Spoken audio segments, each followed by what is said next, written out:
My dudes, what's going on? Today, we're going to be doing something a little bit sweaty. I don't usually like telling you guys what to do, but a lot of people have been asking for this, so I'm going to show you the optimal route to complete World 1 party dungeons. With the GriffyBit build and the Rng Voucher Build, so you have a little bit of variation for beginner and for pro. Believe it or not, they are quite different, and a huge shout out for the 1K subs. It makes me a very happy man. Anyways, let's get into it. Before we get started into the party dungeon, there's a couple of things that we need to do first. First off, we need to rig our inventory. And what I mean by rigging is so all the materials that you pick up will show up right beside each other, so it's very easy to shift, click, drop. You don't need a drag and drop. If a lot of people don't know this, it's shift and click will drop it instantly. It's a small trick, but that makes your life a living dream. Next, we're going to set up cards. Usually what I like to do is, since I do Rng Voucher, I like to go RNG item Verity, block chance, dungeon MP regen, base damage, base MP, 60% to start with an RNG item, 12% dungeon money, and 6% dungeon boss damage. Obviously, these stats are going to change depending on what star you have, but this is what I have going for me, and this is usually what I roll with. Because I run Stardew Drop with Maestro, so MP regen and base MP is going to be very strong for me, and the RNG rarity, and starting with an RNG item, which just makes your life a breeze. Now for the traits, we're going to start off with the RNG voucher, so it's going to be middle one for base damage, left side for 2 gray RNG items to start off with. Each gray RNG item gives plus 1% drop chance for level 15. Level 25 is going to be enhancers instead of mobs. Rank 30 is going to be shop prices from RNG items are scaled lower. And for rank 35, a higher rarity RNG item, aka green or better, are 25% more likely. For the gray GriffyBit build, a lot of it stays the same. But instead, I'm taking armor and jewelry drop instead of weapons 25% more. Shop prices RNG are slower. And RNG items from anywhere but shops sometimes have +1 choices. Just in case you get a purple or blue or green, it's just a potential chance to give you an extra choice of a gray item. World 1 party dungeons compared to World 2 and World 3 is going to be drop chance. Now the reason why you want so much drop chance is you want a chance of getting those materials from the enemies to drop so you can keep on summoning the boss. So with Gray GriffyBit build, you're going to be wanting to prioritize at least getting a couple of rabbit's paws. These are going to help out with your drop rate, and it's going to make your life a living breeze. But as in World 1, sometimes you just don't get lucky and you don't get the drops. If you're running RNG Voucher, your best tool for this is going to be Liar's Craps.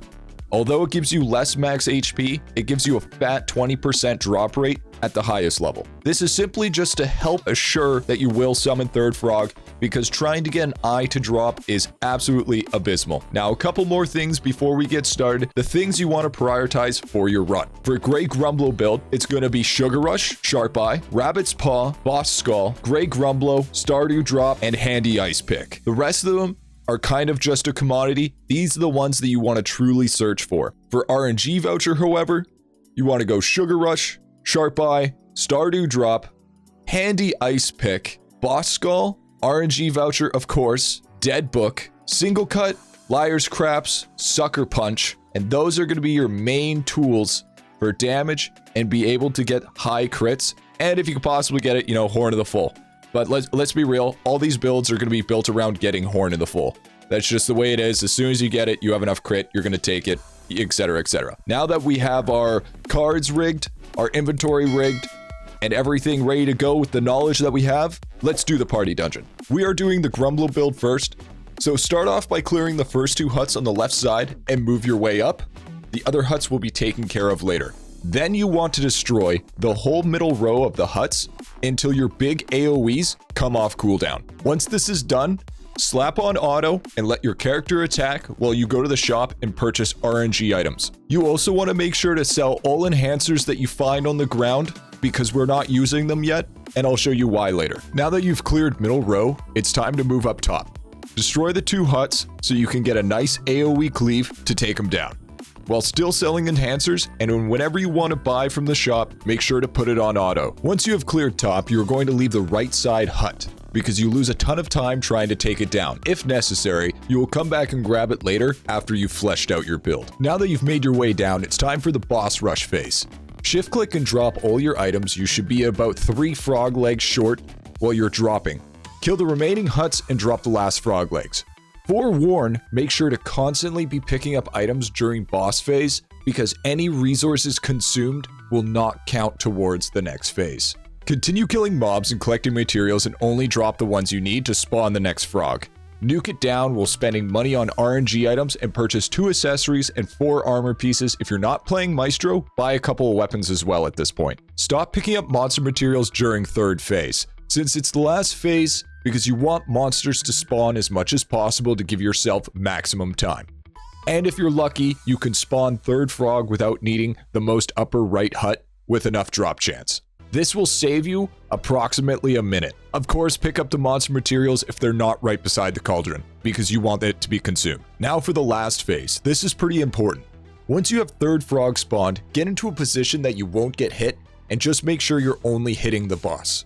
Now you want to spend weapon, accessories, and armor enhancers. You want to go either crit chance or total damage percent for weapons, boss damage for every single armor piece, and total damage percent for accessories. At this point, RNG items should be costing you around 1.3 to 1.7k, so it's too expensive, and the enhancers are where you're going to get that extra damage. And the reason you didn't get enhancers before is because you're swapping your armor during the entire run, so getting money from enhancers was more important at the time. Now, just like a roguelike, it is not guaranteed, but this is a great way to keep consistency with the Gray Grumblo build. You can see that I didn't get a lot of RNG items, but my damage would suffice. Keep on doing the same strat over and over again, and I guarantee after enough trial and error, you will get the 3rd frog kill. Now it's time for the Rng Voucher build. The beginning is the same. Clear right side huts, clear middle. While clearing middle, slap on auto and purchase RNG items, except one difference. Do not sell any of your enhancers and leave them there until later on. Clear top, and by this time, if you have not gotten your RNG voucher yet, sell the enhancers on the top, because you will not be going back up there and it's out of camera, so you can't sell it during the boss phase. Same as before, drop your items and pick up the remaining frog legs. Do the exact same as before. This stays the same, all the way up to 3rd frog. And if you still haven't gotten the RNG voucher, just leave the enhancers on the ground. You will eventually get it. By this time, you should have attained at least 1 RNG voucher. During 3rd frog, stand in a place where you won't get hit. Don't have auto on because it will change priority based on how close the enemy is, and just focus boss. Buy a couple of pieces of armor, weapons, and accessories if you haven't already. Now, you want to spam enhancers like mad. You should have a decent reservoir of money. Spam around 10 to 15 enhancers and just start selling them like mad. Buy the cheapest ones and keep going like that until they scale past what you can afford. And just like that, 3rd frog goes down. Anyways, my dudes, I hope this helps. Good luck on the 3rd frog kill. I know you guys can do it.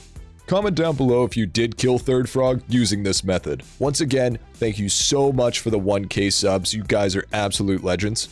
I will be doing another red boat hat attempt real soon. Make sure to like, comment, and subscribe for that algorithm goodness, and let me know that I'm doing a stellar job. Tune in next time when we do another IdleOn video. Stay safe, happy grinding, and peace out.